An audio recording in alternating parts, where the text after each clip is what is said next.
E atenção pessoal, olha só, cheguei aqui novamente, né? Então já dá uma voadora no like, compartilha com a galera, né? E não se esqueça de se inscrever se você não estiver inscrito, porque agora vamos começar a falar sobre o assunto do dia. Bom, sem mais delongas e sem nenhuma propaganda, vamos começar. Eu vou falar hoje sobre um console que foi subestimado. Ele foi lançado muito antes do tempo. Eu estou falando do Dreamcast da Sega. Bom, logo depois lá do Saturno ter sido derrotado pelo PlayStation 1 por causa daquelas dificuldades todas, o Saturno ele tinha gráficos melhores, áudio melhor, só que o loading era maior, né, e ele era mais caro. O PlayStation 1 ele era mais fácil de você conseguir até mesmo destravar, porque ele meio que vinha pronto para ser destravado, né? E aí, graças à pirataria, o PlayStation 1 venceu, né? E o Saturno ficou de lado. E foi bem naquela época assim que o que estava mais em alta aqui era a briga Mega Drive Super Nintendo ainda. Se bem que até hoje ainda tem bastante gente que prefere mais Mega Drive do que o Super Nintendo. O Super Nintendo começou a ter mais popularidade, no Brasil pelo menos, depois de ter passado a geração dele. O que é uma coisa curiosa, é a moda retrô. Aí o que acontece? Tudo bem, vamos voltar ao Dreamcast, porque a Sega tentou reconquistar o mercado com uma grande campanha de marketing lançando o Dreamcast. Só que ao mesmo tempo eles tinham já uma espécie de planejamento de que aquele seria o último console, eles não queriam fazer mais. Então o Dreamcast seria o último, o tiro final. Se ele deu certo, deu, se não deu certo, não deu. E eles fizeram um console muito poderoso, muito à frente daquele tempo que ele foi lançado. Foi lançado muito cedo. Bom, foi o primeiro da geração 128 bits. E assim, logo depois dele, alguns anos, né, tipo de 1 ano e meio a 2 depois, dependendo de qual console, foram lançados os concorrentes. O primeiro Xbox, o GameCube e o Play 2. Infelizmente, como a gente pode ver, né, não foi bem o suficiente para derrotar a Sony nesse ponto. E a partir desse momento a Sega abandonou lá o mercado dos consoles e começou a se dedicar exclusivamente ao desenvolvimento de jogos, onde ela é campeã ainda. No Japão tá tipo à frente de muitos, né? Então provavelmente você deve conhecer aí a série Yakuza, a série Shenmue, a série Sonic, com certeza. Sonic, cara, é da Sega. Ok, aí Hatsune Miku também, ela vem da Sega e por aí vai. Tem muita coisa boa que às vezes você nem sabe que é da Sega. E então, por que a gente está falando do Dreamcast? Mesmo que comercialmente ele tenha fracassado, né, ele conquistou uma legião de fãs fiéis que até hoje amam e jogam o console. Né? Mas assim, ele estava muito à frente do tempo dele. Né? E mesmo assim, né, como muitos vanguardistas e pioneiros, não foi compreendido e aceito na própria geração. Então, vamos para a história do console? Da mesma forma que eles fizeram com o Mega Drive e com o Saturno, a Sega insistiu na mesma estratégia, sendo a primeiro da geração 128 a lançar o console. Durante o desenvolvimento, o projeto ganhou vários nomes, né? Os principais, que são os que eu vou comentar hoje, são os nomes Black Belt, Dural e Katana. Bom, tinham dois times trabalhando em projetos diferentes. O Dural, que depois virou Katana, e eu vou explicar o porquê, que foi desenvolvido no Japão, com parceria com a NEC. E estavam usando a tecnologia gráfica da Power VR. Enquanto isso, o projeto Black Belt foi produzido lá nos Estados Unidos e usava a tecnologia 3D FX, que seria futuramente adquirida pela NVIDIA. Então essa parte aí, para quem conhece a história da NVIDIA, já sabe um pouco mais. Que com a ajuda inclusive da Microsoft, tinha interesse nas conversões de games de PC para videogame. Além de implantar lá um sistema operacional do Windows no Dreamcast. Quem não se lembra de ler no cantinho do Dreamcast ali, né, tipo Windows SE, Windows NE, não lembro direito agora, né? Que além de querer implantar esse sistema operacional aí, o que seria mais fácil seria usando um chip da 3D FX, né? Ou pelo menos é assim que prometia, né? Ambos os projetos usavam uma CPU da Hitachi chamado SH4. Em 97, a Sega anunciou que tinha escolhido a engine do Black Belt, com design do Katana. Então assim, foi a junção dos dois projetos, né, que foi prometido. Aparentemente todo mundo satisfeito, né? Não é verdade. No momento de oficializar o projeto, a Sega anunciou que escolheria o modelo Katana e o chip Power VR, né, deixando de lado o 3D FX, né, que com a utilização da popular placa Voodoo 2. Uma decisão que muitos acham ter sido uma das piores que a SEGA podia ter feito em toda a sua história. Mas, né, também aqueles que afirmam que o 3DFX era menos poderoso que o Power VR. Logo, o uso dele aumentaria muito o preço de produção do Dreamcast. De qualquer maneira, é difícil dizer o que realmente aconteceu sem conversar com alguém que tenha feito parte dessas negociações e guerras lá internas. Mas assim, é interessante lembrar que rolou essa história do 3DFX que gerou até um processo em cima da SEGA por má fé, né, durante o projeto. Mas no final das contas, acabaram entrando num acordo e o caso nem precisou ser julgado. Agora, o que aconteceu de verdade por trás das cortinas, lá na moita e tudo mais, bom, né, como que as duas empresas conseguiram se resolver, acho que é um dos maiores mistérios da indústria dos games.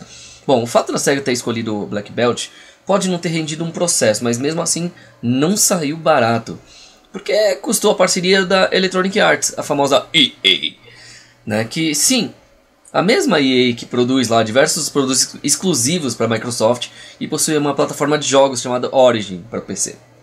Bom, enfim. Na época era simplesmente uma colaboradora, né? Mas era bem ativa, produzindo muitos jogos para Dreamcast. Aí depois que a SEGA optou pelo Black Belt, a parceria simplesmente acabou. Bom, por quê?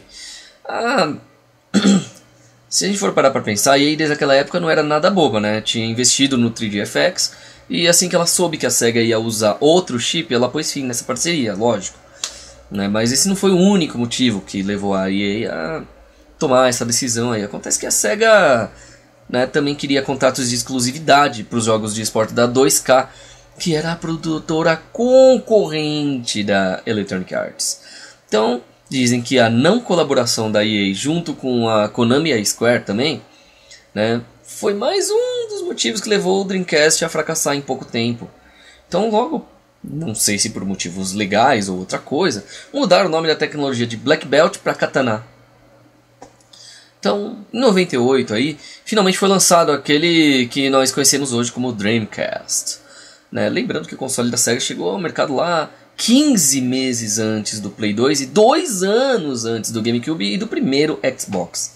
Então, porra, o cara teve tempo pra caralho pra poder chegar onde tá. Quer dizer, onde deveria estar. E, tipo, ele podia ser o soberano durante esses 2 anos, por ser o único, mas era tudo caro, aquela coisa toda. Bom, simplesmente era o videogame mais avançado e completo da época. Ele ficou sozinho no mercado por 2 anos. Isso era tempo mais do que suficiente para o videogame, né, ser consolidado lá no mercado. E de fato fez bastante sucesso entre o público, com fortes vendas iniciais, tanto nos Estados Unidos como no Japão. Mas não foi o bastante, né? Claro, as vendas do console no primeiro ano foram agressivas, bateram números recordes, né, especialmente no mercado norte-americano, com mais de 500 mil unidades nas 2 primeiras semanas. Bom, o preço camarada de $199 ajudou bastante, né? Foi anunciado pelo presidente da SEGA, Bernie Stolar, que foi contra os planos dos chefões do Japão, né, que queriam cobrar $250. Inclusive, ele foi despedido antes do lançamento do Dreamcast, né? Mas assim, os jogos iniciais do aparelho também garantiam boas vendas, como Sonic Adventure, Soul Calibur, Marvel vs Capcom, né, dentre vários outros. Aí finalmente a SEGA começava a geração sendo um grande sucesso comercial, sendo que no começo a oferta era muito menor do que a demanda. Bom, aí se vocês conhecem o mercado norte-americano, né, vocês devem saber que o público é aficionado por jogo de esporte. Muito ruim isso pra mim. Mas ao mesmo tempo vocês devem se lembrar que a SEGA havia se desentendido com a Electronic Arts, que desde aquela época era uma das principais desenvolvedoras de jogo de esporte. Foi aí que surgiu a SEGA Sports, que através de jogo de futebol americano, basquete, NBA e NFL, que eram tudo da 2K, né, tentaram suprir essa carência. E de fato os gráficos dos jogos eram superiores aos da Electronic Arts. Aliás, bom jogo é o que não faltava, porém não foi bastante. Lembrando, né, que o Dreamcast contava com pouquíssimos jogos de RPG e JRPG, né, que é o japonês, né, principalmente quando comparado aos consoles da Sony. E aí isso te faz lembrar algum console da geração atual? Mas sim, deixando um pouquinho de lado essa ideia, porque Mesmo com tudo isso, a Nintendo não tem como falir tão cedo, né? Mas sim, além disso, além do seu hardware, que era mais poderoso, sua quantidade de jogos enorme, o que destacava no Dreamcast dos outros consoles da época? Bom, acho que uma das principais foi o uso de modem que já vinha embutido, não era comprado separadamente. Se bem que aqui no Brasil, para baratear mais, eles tiraram o modem e você tinha que comprar por um preço abusivo. Mas o Brasil era o único país que isso acontecia. Acho que assim, com isso, né, com o modem, o Dreamcast foi o primeiro console com a conexão à internet já desde o início e não tendo que comprar algo separado, podendo jogar online. O Saturno você podia fazer uma coisa ou outra assim, o Mega Drive você tinha o SegaNet, mas mesmo assim, né, inclusive com uma rede online gratuita o Dreamcast tinha lá para conectar os usuários, que era a própria SegaNet. Né, trouxe para os jogadores muitas novidades de serviço, até então totalmente desconhecidos, né, e que posteriormente seriam usados pela concorrência, né, vide aí PSN, Xbox Live, né, o Nintendo eShop, por aí vai. O problema era que no Brasil o modem não vinha aqui com o videogame, né? Então você tinha que comprar separadamente e não era nada barato. Mas assim, além do modem, o aparelho trouxe outras novidades, como o gigantesco controle, né, parecia, sei lá, né, que algumas pessoas amavam, outros odiavam, doía os dedos, né, no caso o dedão, por causa do tamanhão para você. Mas mesmo assim não era tão ruim o controle, mas eu preferia o formato do Mega Drive, era muito mais confortável. Ele tinha um design que lembrava uma nave espacial, uma concha, é difícil de explicar, assim, que hoje em dia o formato mais próximo seria o controle do Xbox. Mas tudo bem. Ele tinha lá 11 botões. Pra que tanto botão, minha nossa? Antes a gente só tinha os direcionais, o A e o B e o Start. Aí aumentou para 3 botões ali do, né, A, B e C no Mega Drive. Aí depois de um tempo A, B, C, X, Y, Z. Agora, 11? Tipo, se com 8 botões, contando já o direcional e o Start, a gente já se embananava um pouco, imagina com 11. Mas assim, direcional analógico, 2 portas de expansão para inserir cartão de memória em vez de um só. E ele inclusive tinha lá o Tremor Pack, que era de vibração, o VMU, etc. A criação inclusive do VMU, Visual Memory Unit, foi uma das maiores sacadas da SEGA. E um charme adicional aí, todo especial, né? Era um cartão de memória para salvar o progresso dos games. Mas também tinha a função de minigame, que lembrava muito Pokéwalker, por exemplo, só que já ele era o cartão de memória, então você tinha o jogo todo salvo ali e você tinha lá as suas missões de cartãozinho. Era bem legal. A bateria não durava muito comparado aos videogames de hoje, mas durava mais do que pilhas num Game Boy. Bom, eles tinham o tamanho de um cartão de crédito, só que eles eram gordinhos. Bom, quando ligado no controle do Dreamcast, ele podia fazer algumas opções únicas, além de funcionar como um pequeno PDA, que era aqueles calendários, agenda de telefone, etc. É quase um iPad sem telefone e sem internet. Bom, outras novidades foram o Dream Eye, que seria uma webcam lançada só no Japão. A SEGA tinha lá seus planos de usar nos jogos, mas infelizmente desistiu da ideia quando o console começou a perder o mercado. Também tinha uma vara de pescar com sensor de movimento para simulador de pesca, que também podia ser usado como espada no jogo Soul Calibur. Esse hardware com certeza serviu de inspiração, porque mais tarde seria o Wii Remote da Nintendo e Kinect da Microsoft. Antes desses sensores de movimento serem usados no simulador de pesca do Dreamcast, no Mega Drive era usado para o Series Baseball, que ele tinha lá seu bastão que reconhecia se estava para o alto ou para baixo, se estava indo para frente ou para trás, se ele estava indo rápido ou devagar. O que é bem curioso, né? Nintendo Wii era novidade, ninguém nunca fez isso antes e blá blá blá. Não, no Mega Drive eu já joguei, eu tenho esse jogo, né? E no Dreamcast tinha essa opção nos jogos de vara de pescar e de espada. Então, Nintendo Wii não era tão novidade assim. Isso era novidade pelo fato de já vir assim, né? Tipo, pra todo mundo comprar de uma só vez e pra todos os jogos, e não pra um ou outro. Mas tudo bem. Mais uma vez você vê que a SEGA foi visionária. Bom, também não faltavam teclados, mouses, controles especiais, pistolas. Enfim, o Dreamcast era um console recheado de acessórios. Era praticamente um fliperama completo, né? Mas tudo bem. Uma curiosidade é que a cor do console era diferente de acordo com as regiões. Por exemplo, o padrão de vídeo PAL, PAL, né?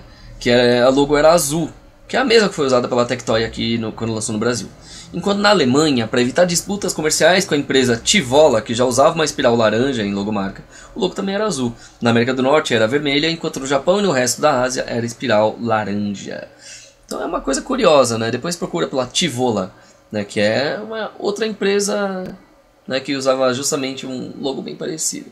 Mas se o Dreamcast era todo esse poder, tecnologias revolucionárias, ótimos jogos, vendeu bem no primeiro ano de vida, o que foi que aconteceu para cair no limbo? Lá no esquecimento, assim, na história dos games. Bom, vamos pensar. Para começar, o anúncio do PlayStation 2, feito pela Sony em março de 99. Que foi um tiro que acertou em cheio o Dreamcast, vai. Porque mesmo lançando apenas em 2000, 2 anos depois, né, do Dreamcast, o simples anúncio e as fortes campanhas de marketing da Sony foram suficientes para gerar um hype muito alto do público e abalando as vendas do Dreamcast. E desviou os holofotes da imprensa especializada que esperavam por um super console. Não foi, infelizmente. O Play 2 ainda era muito fraco o hardware, até hoje ainda é o hardware mais fraco comparado ao Dreamcast. Tanto que se você for pensar naquele Beats of Rage, né, que era o Bore ou Open Bore, tem as duas versões, para você poder fazer seu próprio jogo estilo Streets of Rage e Final Fight, o Dreamcast aguentava você fazendo todos aqueles negócios, o seu jogo todo, para você rodar nele. O Play 2 não aguentava. Bom, a gente tem que pensar que uma das grandes vantagens do Play 2 é a retrocompatibilidade, que permitia que você jogava os jogos do Play 1 nativamente. Então isso aumentava muito a biblioteca de jogo disponível, já no lançamento. A grande diferença da retrocompatibilidade do Xbox One, por exemplo, é que desde o começo, desde o primeiro dia, a maioria dos jogos, quase todos, do Play 1 já funcionavam automaticamente no Play 2. O Dreamcast, infelizmente, não tinha lá retrocompatibilidade com Saturno ou qualquer outro console, né, que era da Sega, que podia ter aumentado sua vida útil. Outro fator importante, o Play 2 usava o DVD como mídia. E o DVD estava no seu auge já na época, né? Porque podia ser usado também para assistir filmes e ouvir música. O Play 2 tinha lá grandes problemas, o canhão morria rápido em poucas semanas se você ficava vendo filmes ou ouvindo música, mas era uma das funcionalidades que ele tinha. Podia ser usado também para assistir filme, ouvir música e tal, ok. Aí começa aquele conceito mercadológico que nós conhecemos hoje como centro de entretenimento, né? O Media Center, como chamam por aí. Que é muito utilizado pela Microsoft para vender os consoles dela, né? Bom, o Dreamcast, por outro lado, né, ele usava uma mídia própria chamada GD-ROM, que ficou obsoleta após o sucesso do DVD, né, principalmente porque a capacidade de armazenamento reduzida era de apenas 1,2 GB. A Sega fez essa escolha aí para tentar combater a pirataria. Já a Sony queria se aproveitar da pirataria para ganhar mercado e conseguiu. Então ela dependeu da pirataria para o seu console se dar bem. Sem pirataria o console deles não ia tão bem. Só que isso atrapalhava as empresas que faziam os jogos, né, e ferrava as empresas que faziam coisas que não eram destraváveis, como o Saturno ou Dreamcast. Bom, vamos pensar nessa ideia, né? Tipo, já que não tinha gravador de GD-ROM pelo mercado, né, e como a gente sabe os hackers podem ser muito criativos, logo até conseguiram superar esse problema, lançando versão diminuída da qualidade em CD para o pessoal jogar no Dreamcast. Mas lá para a volta de 2001, com as fracas vendas do Dreamcast, muitas produtoras foram cancelando seus jogos e migrando os projetos tudo para Play 2. O prejuízo foi tanto que a Sega não tinha recursos financeiros ali nem para propaganda dos jogos inovadores. E olha que alguns eram milhões de vezes melhores que os da concorrência. E não tinha nem como pagar para a produtora por jogos exclusivos. Vamos piorar mais a situação? Lá para 2001 foram lançados outros 2 videogames, que eram o GameCube e o Xbox. Infelizmente a Sega não tinha como convencer os consumidores que o seu console tinha muito mais potencial do que qualquer um, assim, porque ele era um potencial inexplorado até, e que podia fazer frente aos novos concorrentes. Mas de acordo com o vice-presidente da Sega na época, que era o Charles Belfield, né, ele disse o seguinte: tivemos o conteúdo certo, tivemos o marketing certo, o produto foi projetado da maneira certa. A filosofia de capacidade de rede online estava certa. A equipe estava certa, os parceiros que tiveram foram bem. Mas nós não tínhamos o orçamento para ser capaz de construir a confiança da marca aos olhos dos nossos concorrentes. Isso para mim foi o calcanhar de Aquiles do Dreamcast. Bom, foi isso que ele disse. Assim, dia 31 de janeiro de 2001 veio o fatídico anúncio oficial de que a produção do Dreamcast seria descontinuada, menos de 3 anos do seu lançamento.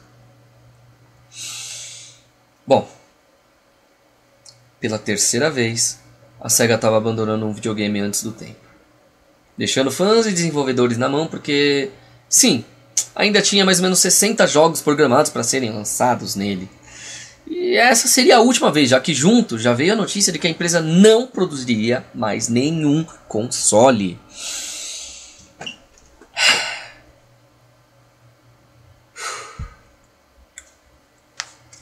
Ok. Porque sim, né? A SEGA ia só se focar na produção dos jogos para outras plataformas. Foi uma notícia chocante, especialmente para pessoas que nem eu, assim, que cresceram acostumados com os consoles e games da SEGA. Era estranho ver um jogo do Sonic rodando num PlayStation ou até mesmo num sistema da Nintendo, que era sua antiga arqui-inimiga, por assim dizer, né? Mas se ela não tomasse essa decisão, certamente a SEGA tinha uma chance grande de ir à falência e fechar as portas. E assim, um sonho que começou tão bem terminou abruptamente. Game over. Bom, vamos encerrar falando um pouquinho como o console da SEGA saiu aqui no Brasil, vai. Assim como aconteceu com o Master System, Mega Drive e o Saturno, o Dreamcast também foi lançado pela Tectoy, que é a representante da SEGA aqui no Brasil. A Tectoy tinha lá um ótimo trabalho, tanto de vendas quanto no marketing com o Master System e Mega Drive, mas fez um trabalho meia boca com o Saturno, infelizmente.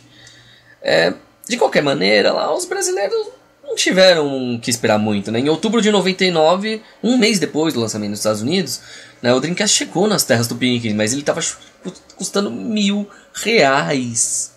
Pensa, R$1.000 ainda naquela época, o que é um absurdo para a realidade da época. Ele se tornou um videogame para poucos. Eu mesmo joguei na casa de um amigo meu porque o pai dele era dono de empresa e tal, internacional, blá blá blá, lá para os lados do Ibirapuera, Morumbi, então eles tinham como pagar, né? Então assim, porra, sabe, assim, nesse caso eu tive sorte de ter amizade com ele porque ele tinha os mesmos gostos que eu. Então ele acabou comprando o Dreamcast e, acho que, se não me engano, foi até o console favorito dele, né? Mas tudo bem. Logo ele, sendo um videogame para poucos, né? Ainda assim, com essa economia passando por uma crise, só para ter uma ideia, $1 estava quase R$3, é um absurdo isso. E além disso tinha uma taxa alta de desemprego, ou seja, eles estavam vivendo uma crise semelhante ao que a gente está vivendo agora. Outra crise. E adivinha só, para piorar a situação, para deixar mais barato, a Tectoy resolveu lançar o Dreamcast sem o modem, pondo fim ao seu principal diferencial: jogos online. Bom, até pouco tempo atrás, um ano, 2 anos atrás mais ou menos, o Tutopia, que quase ninguém se lembrava que era uma daquelas coisas de estilo IG da vida de internet grátis, eles ainda estavam com um servidor para você poder jogar os Phantasy Star Online da vida de Saturno, de outros videogames, de outros jogos do Saturno. Então, porra, até pouco tempo atrás ainda dava para jogar os jogos Saturno e Dreamcast online. Mas tudo bem, né? Como se isso ainda não fosse bastante, em 97, que foi o ano que a Tectoy comemorava 10 anos, a empresa entrou com um pedido de concordata e passou por sérias reestruturações para continuar existindo, ou seja, ela quase faliu. Bom, o sistema era vendido no mercado, mas além de ser muito caro, sofria com a predominância predatória do PlayStation, que era bem mais barato e atraente aos consumidores, porque a pirataria era mais fácil. Então, o Saturno era, né, assim, antes mesmo do Dreamcast sair de linha, a Tectoy percebeu que o futuro não era promissor para sua sócia japonesa. Então decidiu parar de focar no mercado de videogames e ampliou seu campo de atuação. Então você vê hoje em dia aí os karaokês, que na época inclusive começaram com aquela febre, né, os DVD players, MP3 players, enfim. Como a gente já sabe, né, apesar disso tudo, ela conseguiu sobreviver e, pasme, a principal renda ainda provém dos videogames né, com as variantes de Master System e Mega Drive com dezenas de jogos na memória. Bom, em suma, o Dreamcast teve lá um sucesso razoável, apesar do alto preço chegando a 20 mil unidades após 10 meses. Infelizmente, desde 2006, quando os consoles pararam de ser produzidos no Japão, a Tectoy não importa mais o Dreamcast. E, bom, basicamente é isso. O Dreamcast teve uma vida curta, né, pelo menos comercialmente, mesmo tendo um sucesso inicial, por ter sido único por 2 anos. Mas não durou para sempre. Porém, seus fãs até hoje ainda os jogam. É um dos videogames mais poderosos até o Play 3. Até a geração do Play 3. Mesmo o Play 3 já não sendo mais só 128 bits. Já tendo mudado agora. As pessoas não viam mais por quantidade de bits. Já começaram a ver por hardware isso e não sei o que aquilo. E blá blá blá. E quantos núcleos. E quantos gigahertz, megahertz. Antigamente você via pelo 8 bits, 16 bits, 32 bits, 128 bits. 64 bits, 128 bits, né, no caso. Depois disso, agora, boom!